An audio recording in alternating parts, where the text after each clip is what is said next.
ሰላም ጤና ይስጥልን የተከበራችሁ አድማጮች እንደምን አላችሁ? ዛሬ አዳዲስ መረጃዎች ይዘን መጥተናል። የጠቅላይ ሚኒስትሩ የቀኝ እጅ ዲያቆን ዳንኤል ክብረት ባልተጠበቀ ሁኔታ ከስልጣን ተነስቷል። በሌላ በኩል በትግራይ በሌሊት ቤት ለቤት አስገዳጅ ወታደራዊ አፈሳ ተጀምሯል። ዝርዝሩንም ይዘናልም። ቪዲዮ ላይክ ሰብስክራይብ በማድረግ ጀምሩትም። ለዓመታት አገሪቱን ሲያወዛግብ የቆየው የአዲስ አበባና የኦሮሚያ ልዩ ጥቅም ጉዳይ መቋጫ ሊያገኝ ነው። ከንቲባ አዳነች አቤቤ ይፋዊ ውይይት መጀመሩን አስታውቋል። ውይይቱስ ከማን ጋር ነው?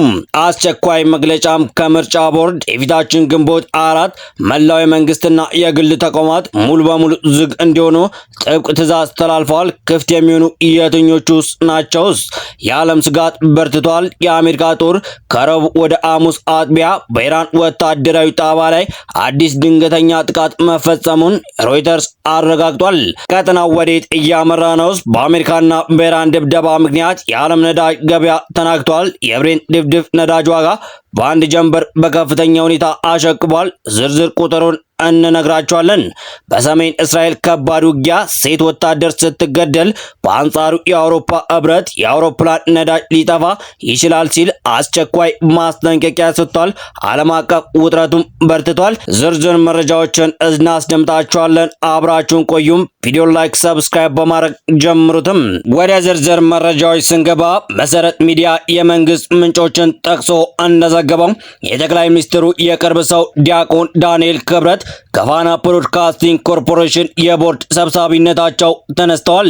ለመነሳታቸው ምክንያት የሆነው ከተቋሙ ሰራተኞች የተነሳባቸው ጠንካራ ቅሬታ እንደሆነ የተገለጸ ሲሆን በምትካቸው የኮሚኒኬሽን ሚኒስቴሯ ወይዘሮ እናትአለም መለስ ተተክቷል። ሆኖም ይህን ሽግሽግ በተመለከተ ከፋናም ሆነ ከመንግስት በኩል የተሰጠ ይፋዊ መግለጫ የለም።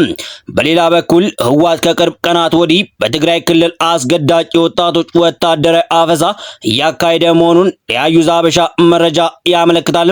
ላለፉት 2 ሳምንታት በሌሊት ጭምር ቤት ለቤት እየተካሄደ ያለው ይህ አፈሳ በነዋሪው ላይ ከፍተኛ ፍርሃት ጥሏል።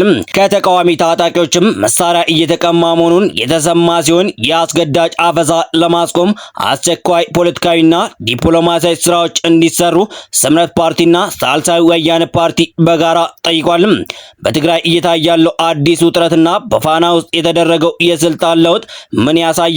ሀሳባችሁን ኮሜንት ላይ አጋሩንም።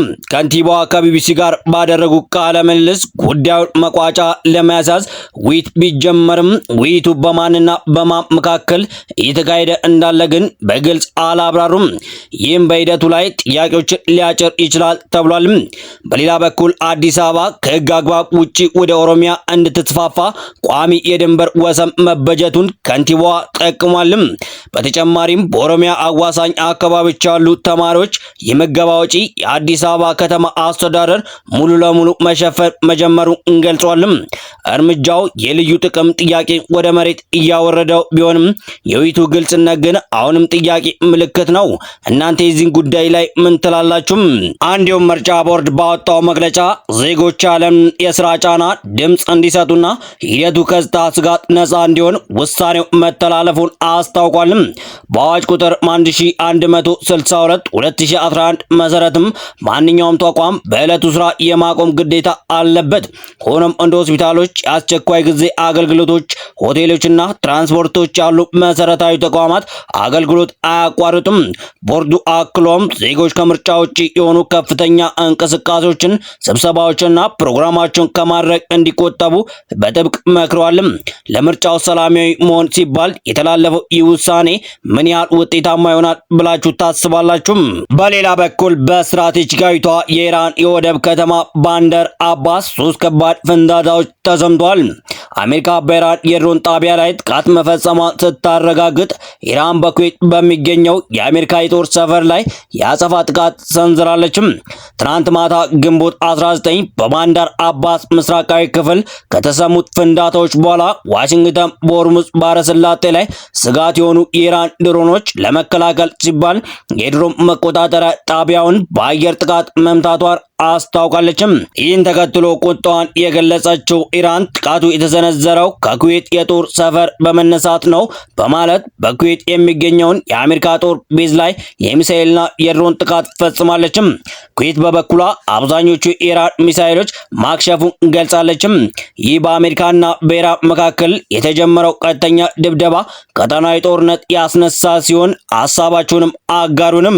እንዲሁም በአሜሪካና በኢራን መካከል የተቀሰቀሰው አዲስ ጥቃት የተኩስ አቁም ስምምነቱ ሊቋረጥ ይችላል የሚል ስጋት በመፈጠሩ የዓለም የነዳጅ ዋጋ በድጋሜ በከፍተኛ ሁኔታ ጨምሯል። የብሬንት ድፍድፍ ነዳጅ ዋጋ ሐሙስ ንጋት ላይ በ3.75 በመቶ ጨምሮ በአንድ በርሜል 97.83 ዶላር ገብቷል። የአሜሪካ ዌስት ቴክሳስ ኢንተርሚዲየት ወይም ዋይቲአይ የ4 በመቶ እድገት በማሳየት ወደ 92.22 ዶላር አሸቅቧል። የዓለም የነዳጅና የተፈጥሮ ጋዝ 20 በመቶ የሚተላለፍበትን የሆርሙዝ ወሽመጥ ኢራን መዝጋቷ የዓለም ኤነርጂ ገበያን አናግቶታል። ጦርነቱ ከተጀመረው ወዲህ ከ70 ዶላር የነበረው ነዳጅ እስከ 120 ዶላር ደርሶ ነበርም። የነዳጅ ዋጋ መጨመር በሀገራችን የኑሮ ውድነት ላይ ምን አይነት ተጽዕኖ የሚያመጣ ይመስላችኋል? ሀሳባችሁን አጋሩንም። እንዲሁም የእስራኤል ጦር ባወጣው ይፋዊ መግለጫ በሰሜን እስራኤል በነበረው ውጊያ ሕይወቷ ያለፈችው የዓመቷ ሳጅን በታዋቂው የጊቢቲ ብርጋዴ ውስጥ ታገለግል የነበረች ናትም። በዚህ ተመሳሳይ ጥቃት በአንድ ተጠባባቂ ወታደር ላይ ከባድ ጉዳት፣ በሌላኛው ላይ ደግሞ መካከለኛ ጉዳት ደርሷል። በሌላ በኩል የአውሮፓ ሕብረት ኮሚሽን ሐሙስ ዕለት ባወጣው መግለጫ ሆርሙዝ ወሽመጥ መዘጋት በድፍድፍ ነዳጅና በፔትሮሊየም ምርቶች ላይ ከፍተኛ ተጽዕኖ ማሳረፉን አስታውቋል። በሚቀጥሉት ሳምንታት ሁኔታ የማይሻሻል ከሆነ በተለይ በአውሮፓ የአውሮፕላን ነዳጅ ላይ ከፍተኛ የዋጋ ጭማሪ ወይንም የነዳጅ እጥረት ሊፈጠር እንደሚችል ህብረቱ በጥብቅ አስጠንቅቋል። የሆርሙዝ ወሽመጥ መዘጋት የዓለምን የአቪዬሽን ዘርፍ ሙሉ በሙሉ ሊያናጋው እንደሚችል እየተነገረ ነው። እናንተ በዚህ ጉዳይ ላይ ምን ታስባላችሁ? አሁንም ሀሳባችሁን አጋሩንም። በስተመጨረሻም ዶናልድ ትራምፕ የተባለው ጎሽ በመንግስት አስቸኳይ ጣልቃ ገብነት ከእርድ ተርፏል። በባንግላዴሽ ለኢድ አል-አድሃ አረፋ በዓል መጽዋዕት ሊሆን ጥቂት ሰዓታት ብቻ ቀርተውት የነበረውና በልዩ መልኩ ወርቃማ ጸጉር ያለው ዶናልድ ትራምፕ የተባለው ብርቅዬ ነጭ ጎሽ በመንግስት አስቸኳይ ጣልቃ ገብነት ህይወቱ ተርፏል። የ70 ኪሎ ግራም የሚመዝነው ግዙፍ ጎሽ በጭንቅላቱ ላይ ያለው ወርቃማና ውብ ጸጉር የአሜሪካውን ፕሬዝዳንት ዶናልድ ትራምፕ የጸጉር ስታይል ስለሚመስል ነበር ትራምፕ ተብሎ የተሰየመው።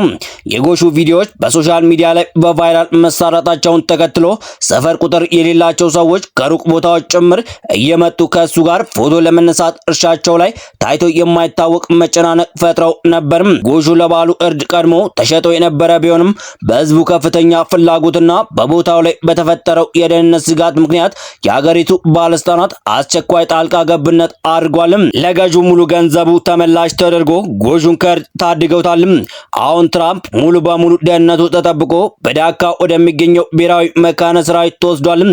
እዛም ልዩ እንክብካቤ እየተደረገለት ለእይታ የሚበቃ ሲሆን ይህ ብርቅዬ እንስሳ እድሜው ገና ወጣት በመሆኑ ለቀጣይ ዓመታት በሰላም ለጥበቃ ስር እንዲኖር ተወስኗል። ለተጨማሪ መረጃዎች እንዲታችሁ ሰብስክራይብ፣ ላይክ ማድረግ እንዳትረሱ። ሐሳባችሁን ኮሜንት ላይ አጋሩንም። መልካም ጊዜ እንዲላችሁም እንመኛለን።